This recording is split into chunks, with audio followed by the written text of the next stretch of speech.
Oh. What's up?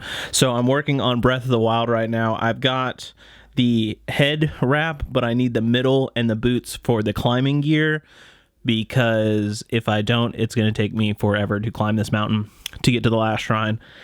Anyway, this is not why we're here. We are actually here to talk about film photography, whether you should use something like 35 or 120 format for your film photography. So are you a beginner? Are you not a beginner? Let's talk about it. Roll that intro. So like I said, we're here to talk about 120 versus 35 and what's right for you. So the question is, should you or should you not get a 120 film camera, like a medium format camera, over a 35, or do you need 35? Would 35 be better for you? So just for some quick terms, 120 typically means medium format, but there's also 645 and 6x7. So there's a little bit of a price difference with both. And there's also some factors that may play into whichever your choice is, more than just price. So let's talk about price first, and then we'll talk about the next part. Okay, so for price wise, I have two examples, and there are tons and tons of examples besides these two that will help you out in your choice. So for this side, we have a medium format RB67. This is a completely manual camera. It has no electronics whatsoever, completely modular. It's a, let's see, medium format waist finder, viewfinder, whatever you want to call it. So you can actually, you're looking down on this one like this motion right here. This one is, this one's from the 70s, I believe. This is the Pro S model, just for fun fact. But yeah, so this is something that I shoot medium format with, and it is not what I started with, but it is one that I shoot more than my 35 now. Let's look at the 35 camera. Okay, so this is my 35mm film camera. So this is the Canon A1. So they make the A1, the AE1 program, the AE1. There's several renditions of the same camera, but essentially they're just 35mm cameras. So this one is a little bit different than the Mamiya, obviously because of medium format, but more than that, it does take a battery for the viewfinder, so it'll actually show you a digital readout of your shutter speed, ISO, and aperture, versus that one, which it does not. So that is a little bit of a difference, that this one is not completely manual or completely not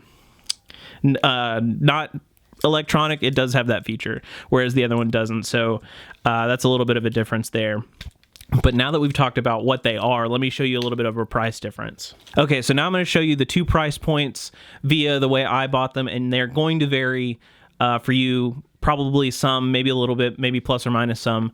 But let me show you the 35. So originally I bought my 35mm camera from Amazon, and it was about 100, 120 bucks. This is what I could find it for right now. And you can absolutely find these cheaper, or you can find them more expensive, I guess, if they're in really good condition. But I would suggest, if you're looking for something like this, try finding a store local to you, because you're probably going to get the best price there as far as resale, and then go to the internet. I don't have a resale store, so I went straight to the internet for my 35mm camera. And now I want to show you the 120. So this one, you're going to see a bit of a price jump. So when I bought mine, I bought it from eBay, and I had it shipped from Japan, and it's secondhand. Obviously, it's a 70 or 50-year-old camera from the 70s. I bought it from eBay, and it was about 300, maybe 320 after tax, maybe 340, something like that. I don't really remember. I know it was more than 300, but not quite 400. And that came with the lens, came with the camera itself, and it actually came with a hood, a top piece that I can show you, that actually changes it from a waist level viewfinder to like an eye piece, or eye level viewfinder. But that piece is like 10 pounds by itself. It's completely metal. It shocked the hell out of me because it was so heavy. So I don't use it. But for all of that, it was about 300 and some change. So now that I showed you price, let me show you the next determinant. And don't let price be the only thing. Make sure you watch all the way through the next couple of points, because I think these will actually make more valuable statements than just the cost. So this is a strip of 35mm film, and we have 5 frames here that are actual 35mm negative. So we have 1 here. This is 2, 3, 4, and 5. So if this little strip right here has 5 individual photos that have been developed and scanned already, and I can pop them up over here so you can see some of them. These are from Christmas, I believe. Yeah, so this is 35. a lot of people are familiar with this because this is probably your most consumer used sort of film. And a lot of people enjoy this because, or at least back in the day, they still do now because of just affordability. 35 is a little bit cheaper than 120 film, and you can usually get a lot more of it because on a roll of 35, typically you end up with either 24 exposures, which is 24 frames or 24 pictures, or 36 exposures or 36 frames or 36 pictures. So you get a little bit more for your money, or a little more bang for your buck when it comes to 35.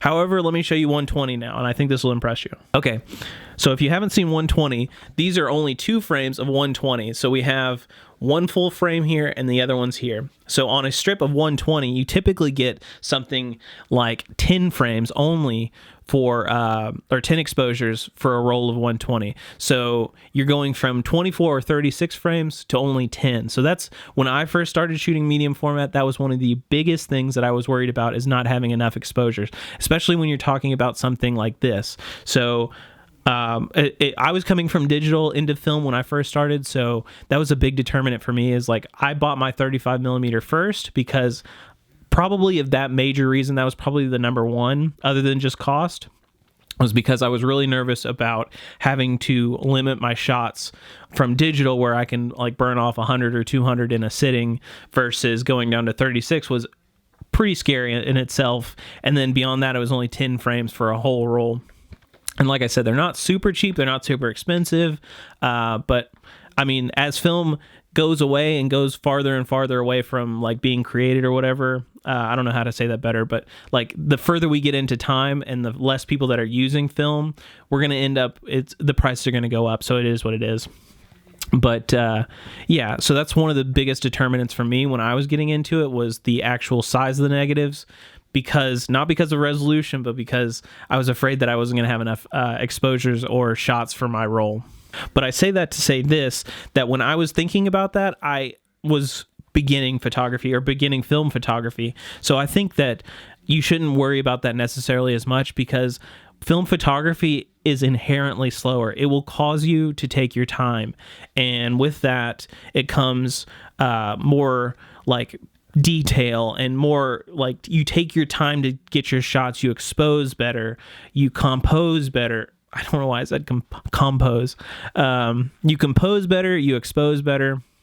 So you actually, I think the way you take your time with film photography makes the photos a little bit better. Sometimes we say that the film looks better because of just the way it is. Like we say the film looks better because it's on film. Sometimes I think that film looks better purely because we spent more time on it. It's not like digital photos where we spend 3 seconds taking the photo and then we spend 2 hours editing it. Usually with my film photos, I can do very little edits and it just comes out great. I think that's partially some of the reason why film just looks so good, is because the time it takes to take film photos and to scan them and develop them and all these other things. So don't worry necessarily about, like I did, with the amount of shots that you're going to get per roll. Sometimes you just have to burn rolls. You know, like you have to burn photos to burn photos, and then you get some good ones. It's the same way with film. It's photography in general. So I wouldn't use that necessarily as like a crutch between the two. Don't let that be the determining factor whether you're going to go 35 or 120. That leads us into the third point as far as film photography goes, and whether you should do 35 or 120, and that deals with resolution and clarity and just overall goodness of photos. So can you get good photos from 35 over 120 or vice versa? Let's talk about it. So when it comes to these two film stocks, what you want to realize is that you will inherently get more resolution out of 120, and that's simply because it's a bigger sensor. So that doesn't mean that you're always going to have better photos necessarily when you shoot 120 over 35. It does mean you're going to get more resolution typically, just because of the size of the negative. So same way with CMOS and full frame sensors like I was talking about. So if you do CMOS sensors like a crop sensor camera versus a full frame camera, can you tell me that one is going to shoot better than the other? No, it's definitely the photographer, and it's just a different way of shooting. So again, I don't think that's necessarily like the biggest determine whether you should or shouldn't get one over the other, but it does inherently mean that if you're shooting for context and you want to be able to crop down on some photos, or you want to print, or you want to scan for Instagram, maybe something bigger than Instagram, because I don't know if you're going to notice it as much. But maybe you want to print them. Maybe you want something where you're able to see a lot of detail, then you definitely want 120 film, because it's going to give you that resolution that you're looking for over 35. That doesn't mean you can't really scan 35 and make them just as good. It's a different style. So keep that in mind when you're trying to shoot 35 over 120. I don't know if it really matters necessarily, but it is a piece of the puzzle. Thank you so much for watching all of this. Hopefully it helped you out. Hopefully you like this kind of studio style. If you do, make sure you leave me a comment below. Let me know what you think. Let me know what your thoughts are as far as 35 or 120. Do you shoot? Do you not shoot? Are you trying to get into it? Maybe I can help you out in the comments. Maybe I can post the next video. We'll give you some sort of insight into this. Like I said, thank you so much for doing all of those things. If you like this video, make sure you hit that thumbs up button. It really helps me out. This is a new channel. If you want to follow, I super appreciate it. I'll kick out some more content for you, whether it be digital or film or anything else. I think it'll help you out, and I'll get some enjoyment out of making the photos for you. Anyway, thank you so much. Peace out, and I'll see you in the next one.